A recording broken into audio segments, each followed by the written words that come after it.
Então, um outro tipo de movimento que a gente consegue descrever muito bem, assim como os movimentos variado e uniformemente variado, é o movimento circular. Agora, ele também precisa de uma abordagem própria.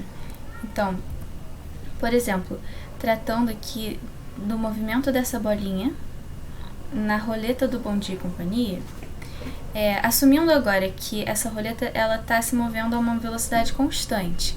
Ela não está parando como a gente costuma ver, né? A gente costuma esperar que ela pare aqui nos R$1.000, por exemplo. Mas assumindo que essa roleta está sempre a uma velocidade constante, ela está sempre se movendo assim, sem parar, então eu vou conseguir descrever o movimento dessa roleta muito bem, sabendo que ele é um movimento circular uniforme. Mas para conseguir descrever ele muito bem, para conseguir dizer, por exemplo, onde que essa bolinha vai estar daqui a 1 hora, exatamente 1 hora desse momento, exatamente 3.600 segundos de agora, eu sei te dizer que a bolinha vai estar exatamente nesse ponto daqui. Para eu conseguir te dar essa informação, eu preciso entender o movimento circular e eu preciso tratá-lo de uma forma diferente, saber de grandezas diferentes, associar grandezas diferentes a esse movimento, grandezas que levem em conta a sua natureza circular. Então, para isso, eu utilizo essas 4 grandezas daqui. Essas são 4 grandezas que levam em conta a natureza circular desse tipo de movimento. São elas posição angular, velocidade angular, período e frequência. Ok, então a posição angular, ela é o ângulo em relação ao zero definido. O que é esse zero definido? O zero é esse eixo daqui, que tem origem no centro do movimento. Por exemplo, a gente tem essa roda inteira, então o centro da roda é aqui, o centro do movimento é aqui. Então eu defino esse zero, esse eixo zero, então eu começo a contar os ângulos a partir daqui, e sabendo que esse aqui é o zero, eu sei que em uma volta a gente tem 2π, um ângulo igual a 2π radianos, e temos, então, as posições angulares do corpo em movimento vão ser dadas por esse ângulo entre as retas da posição e a reta desse eixo zero. Então, a posição de quando a bolinha estava aqui, por exemplo, vai ser igual a esse ângulo todo daqui, θ inicial. Depois de um certo tempo, quando a bolinha se encontrava nesse ponto daqui, o seu ângulo vai ser igual a θ. Então, isso dá para ver já que dependendo desse eixo que eu defino, se eu defino esse eixo mais para cá, eu tenho ângulos diferentes, então eu tenho posições angulares diferentes. Então, eu posso definir esse zero em qualquer lugar que eu queira, mas as posições angulares elas vão ser diferentes. A gente vai ver que isso não vai afetar as outras grandezas, como a velocidade angular, por exemplo. Então, a velocidade angular, ela é justamente igual àquela velocidade com a qual a gente já tratou, a chamada velocidade linear. Então, nos movimentos uniforme e uniformemente variado, a gente trabalhou com essa velocidade linear. Nesse daqui, a gente também vai trabalhar com ela mais adiante, mas uma outra velocidade muito importante é a velocidade angular, que ela é, assim como a velocidade linear, deslocamento sobre tempo. Só que agora o deslocamento que a gente está trabalhando é um deslocamento angular. Então, é a variação angular, variação da posição angular daquele objeto em movimento. A gente já vai ver melhor como é que ela é dada, qual é a forma da velocidade angular. As outras grandezas, período e frequência, elas são em relação a uma volta. Então, o período tesão, ele é um intervalo necessário para que o corpo, que, por exemplo, começou nesse ponto aqui, o tesão é o tempo que essa bolinha levou para completar uma volta inteira. Então, esse é o intervalo de tempo que ela precisa para que ela consiga completar uma volta. Esse é o período. A frequência é mais ou menos o inverso. É o número de voltas que a bolinha realiza em 1 segundo. Então, se eu pego 1 segundo e analiso o que aquela bolinha está fazendo, o que esse corpo em movimento circular está fazendo, a frequência seria o número de voltas que essa bolinha consegue fazer, consegue completar. Então, pode ser que em 1 segundo ela consiga completar uma volta apenas, pode ser que ela consiga completar 20 voltas, aí ela estaria muito rápida, né?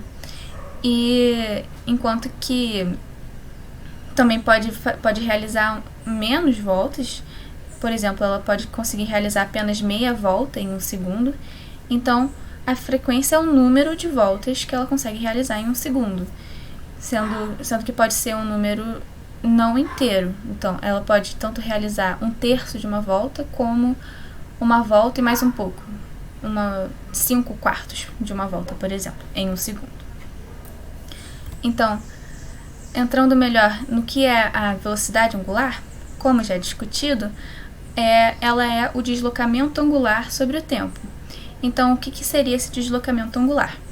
Se a gente tem a bolinha nesse instante inicial daqui e no instante final ela está nessa posição, o tanto que ela girou, o tanto que a sua posição angular mudou, foi esse delta θ. E agora, se a gente pega o eixo zero nessa posição daqui, a gente tem que esse delta θ, essa variação da posição, é esse tanto. E agora, se a gente pega um outro eixo, a gente vê que esse deslocamento daqui, ele não mudou, é a mesma coisa. Tanto para esse eixo quanto para esse eixo, apenas as posições angulares mudam, mas a variação dessas posições, o quanto que a bolinha realmente se desloca, não depende do seu eixo zero que você escolhe. Então, você pode escolher qualquer um. Então, essa é a velocidade angular, delta θ sobre delta t. E temos uma outra relação importante também, que é a da frequência com o período, que como eu disse antes, eles são meio que um inverso um do outro. Então, a frequência ela pode ser dada como 1 sobre o período. Então, essas são duas equações importantes para a gente conseguir entender o movimento circular uniforme. Essa daqui, se vocês quiserem entender um pouco mais, vocês podem me perguntar, mas é basicamente uma regra de 3 ali, que você faz e você consegue encontrar essa relação entre essas duas grandezas. Então, agora, essas duas grandezas, elas tratam apenas do movimento circular daquele movimento. Então, a gente tem que toda essa roda daqui está rodando, e ela está toda rodando a uma mesma velocidade angular. Ela toda tem uma mesma frequência também. Então, se a gente for analisar cada ponto, se em vez de a gente botar a bolinha nesse ponto daqui, e ela realizasse essa volta inteira toda, e botasse a bolinha mais próxima do centro, a gente teria que o movimento seria diferente, né? Mas só que essas duas grandezas, elas não vão ser diferentes para essa posição, para esse deslocamento aqui, no sentido radial, que seria só no sentido aqui do centro, na direção do centro da roda.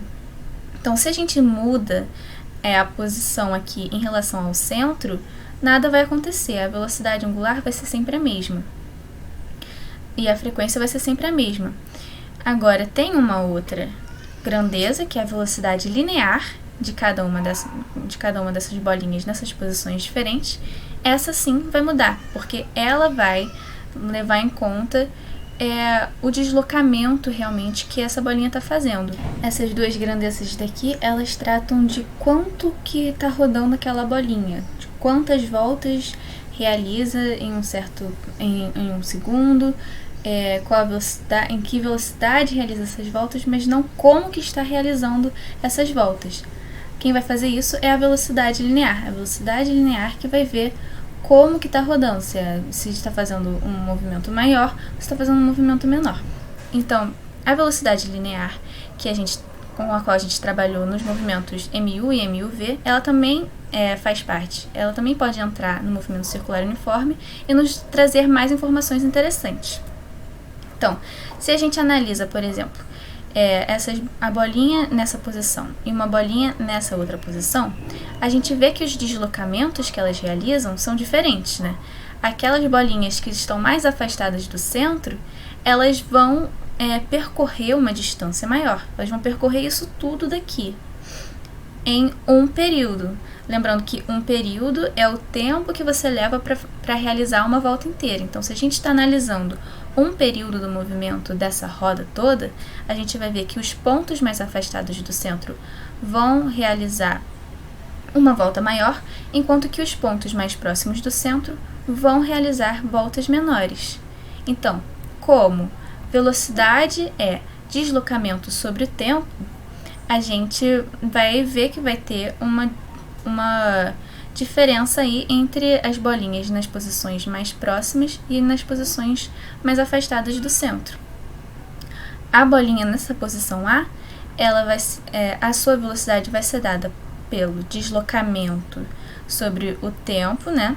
Então, o deslocamento seria uma volta, ou seja, 2πr, sendo que o R que a gente está vendo aqui é RA, sobre o tempo que a gente já tomou como o período. A gente está analisando uma volta inteira. Então, a velocidade vai ser 2πr/a sobre t, e a velocidade linear da bolinha B vai ser 2πr/b agora, o raio é maior, sobre o período t. Então, sabendo que RA tem um tamanho menor que RB, e a gente fez essas multiplicações aqui, a gente vai ver que a velocidade linear do A é menor do que a velocidade linear do B, apesar deles terem a mesma velocidade angular, como a gente já discutiu. Então, a gente vê que o raio ele vai ter um trabalho muito importante aí na velocidade linear, né? Dependendo do raio, a velocidade daquele corpo ela pode ser maior ou menor. Então, então a velocidade linear ela vai ser sempre dada como 2πr sobre o período t, né? Então, tudo depende do raio, a velocidade angular vai depender bastante do raio, e a velocidade angular ela vai ser dada por 2π sobre t, que, como a gente viu também, é a mesma coisa para a velocidade linear. A gente pode pegar um instante de tempo qualquer para chegar ao seu valor, já que é um valor constante. Então, em um período t, o ângulo percorrido pela bolinha, quando ela faz essa volta inteira, é 2π. Então, o deslocamento angular dela é 2π e o intervalo de tempo que a gente está analisando é t. Então, a velocidade angular é dada por 2π sobre t. Aqui a gente já vê que realmente essa velocidade angular vai ser a mesma, independente de onde que essa bolinha esteja, mais ou menos perto do centro. Enquanto que a velocidade linear, ela leva essa informação na sua equação também. E agora, se a gente analisa essas duas equações, a gente pode ver que essa parte daqui é justamente a velocidade angular. Então, a gente pode escrever V em função da velocidade angular. Essa é outra equação muito importante quando a gente trata sobre movimento circular uniforme. V igual a ômega-r. Essa é uma relação entre a velocidade linear e a velocidade angular desse movimento. E trazendo também agora a frequência para essa bagunça toda, né, que a gente já trabalhou aqui com V, ômega e o período, e agora sabendo que, lá dos slides anteriores, que F é igual a 1 sobre t, como a gente tem aqui 1 sobre t, a gente pode escrever ômega como 2πf. É somente uma maneira diferente da gente escrever essa expressão daqui. Agora, uma última grandeza importante, quando a gente vai trabalhar com movimentos circulares uniformes, é a aceleração centrípeta. Essa aceleração centrípeta, ela está sempre presente em movimentos circulares, em movimentos curvos. Então, e ela é dada por v² sobre r, sendo r onde v é a velocidade linear da bolinha e r é a distância dela para o centro.